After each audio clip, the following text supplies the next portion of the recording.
Hi everyone, welcome to our YouTube channel keep it simple. आज के video में हम बात करेंगे एविएशन टरबाइन फ्यूल यानी कि जेट फ्यूल की।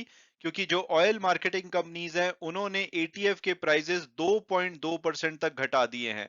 और ये एयरलाइंस के लिए बहुत ही अच्छी खबर है और हो सकता है कि मंडे को जो एयरलाइन कंपनीज के स्टॉक हैं वो इस न्यूज के बेसिस पे काफी पॉजिटिवली रिएक्ट करें। तो आज के वीडियो में हम इस टॉपिक को डिटेल में डिस्कस करेंगे। और आगे बढ़ने से पहले अगर आपने अभी तक चैनल को सब्सक्राइब नहीं किया तो प्लीज सब्सक्राइब करके हमें मोटिवेट कीजिए।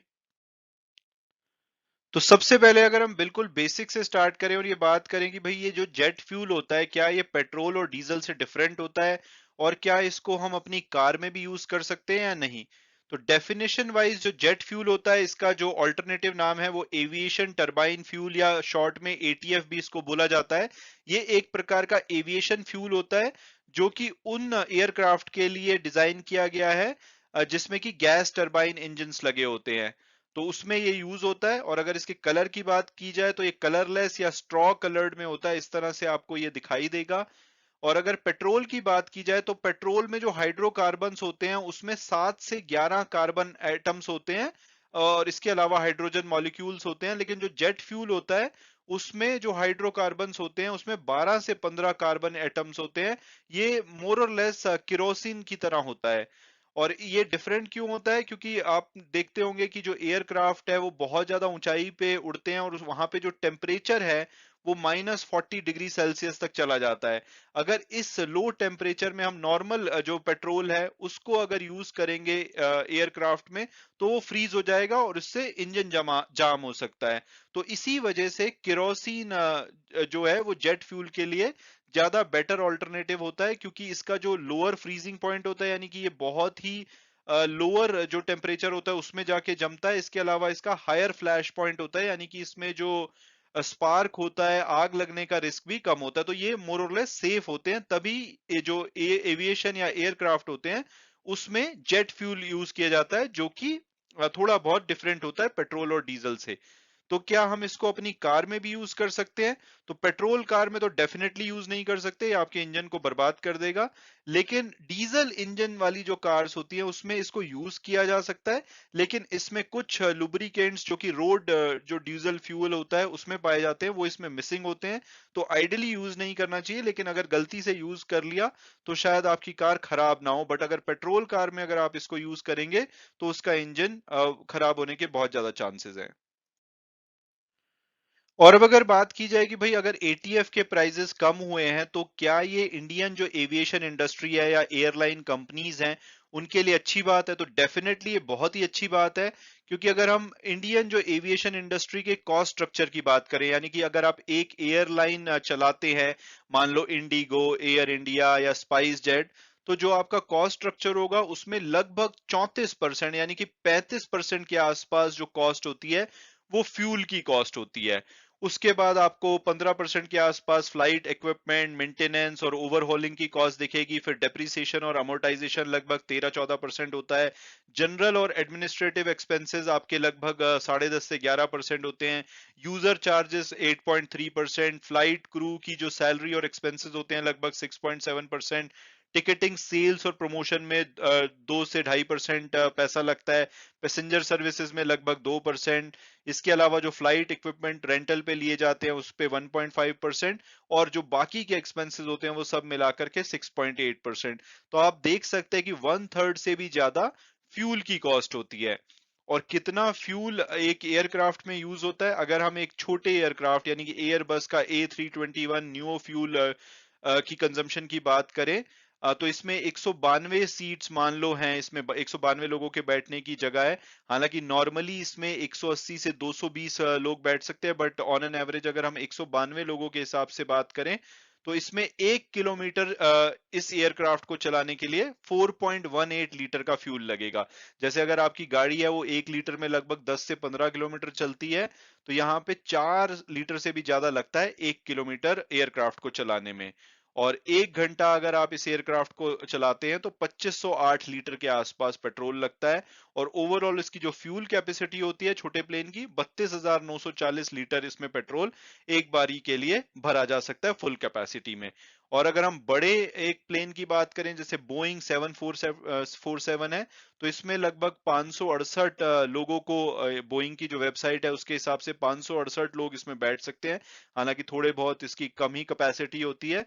तो ये लगभग 12 लीटर पेट्रोल स्पेंड करता है 1 किलोमीटर चलने के लिए, जहां पे एक छोटा प्लेन 4.18 लीटर खर्च करता है, ये 12 लीटर खर्च करता है।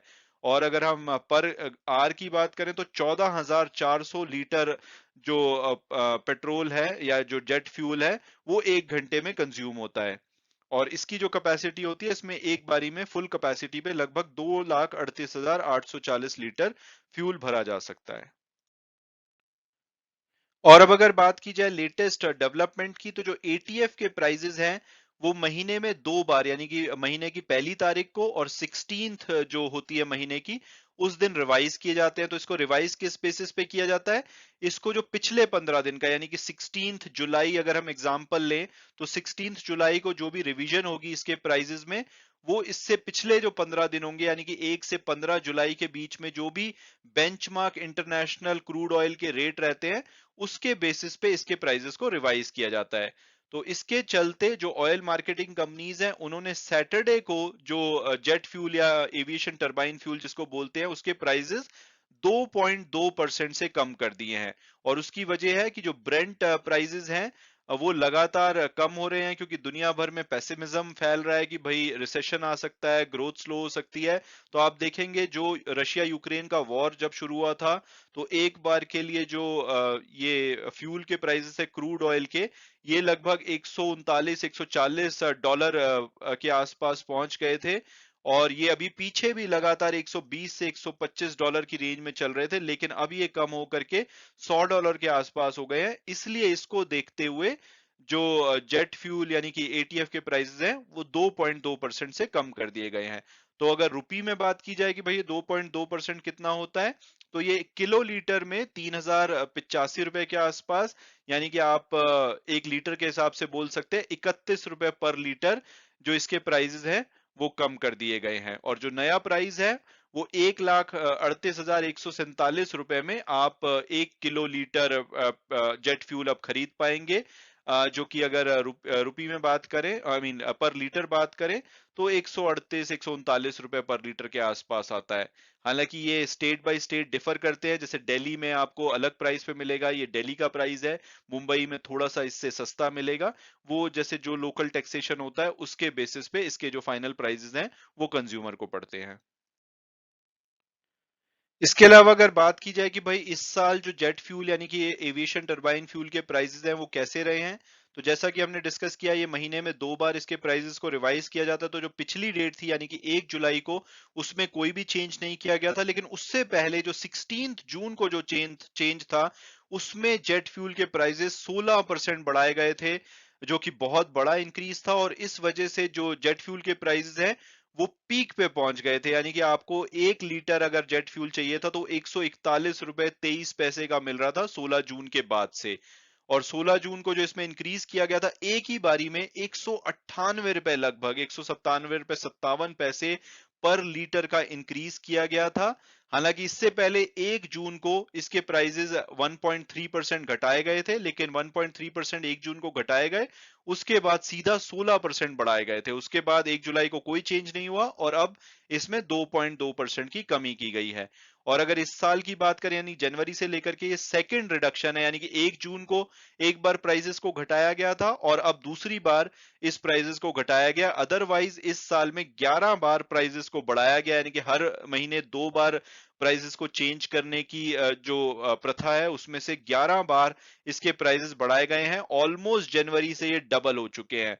अगर हम सैटरडे को जो ये 2.2% प्राइसेस घटाए गए हैं इसको अगर हटा दें, तो 1 जनवरी से जो प्राइसेस हैं एटीएफ के वो 91% बढ़ चुके हैं, यानी कि लगभग 672 रुपए पर लीटर का उसमें इंक्रीज आ चुका है 1 जनवरी के बाद। तो आप साफ साफ देख सकते हैं कि एयरलाइंस की क्या हालत होगी, इवन आम पैसेंजर की क्या हालत होगी, क्योंकि जो एयर टिकट के प्राइसेस हैं वो पिछले 2 महीने से 3 महीने में बहुत ज्यादा बढ़ चुके हैं। इसके अलावा अगर हम पिछले साल से कंपेयर करें तो बताया जा रहा है कि 50 से 80% जो टॉप रूट्स हैं या जिस पे सबसे ज्यादा फ्लाइट्स चलती हैं, उस पे एयर फेयर बढ़ चुके हैं। तो उम्मीद है कि ये जो 2.2% का इंक्रीज है, इससे थोड़ी बहुत जो राहत है वो पैसेंजर्स को भी मिलेगी और जो आम टिकट के प्राइसेस हैं उसको भी घटाया जाएगा। इस बीच में जो इंडियन एयरलाइन के एग्जीक्यूटिव्स हैं, उन्होंने एक कमेटी फॉर्म की है और इन्होंने प्लान किया है कि भाई ये जो ऑयल मार्केटिंग कंपनीज हैं पब्लिक सेक्टर की, उनसे मिलेंगे और उनसे जो एटीएफ प्राइसेस बढ़ रहे हैं उसकी उसकी डिस्कशन करेंगे। तो इस कमेटी में जो रिप्रेजेंटेशन है वो स्पाइस जेट, गो फर्स्ट, इंडिगो, इवन विस्तारा से रिप्रेजेंटेशन है जो एयरलाइन को रिप्रेजेंट करेंगे।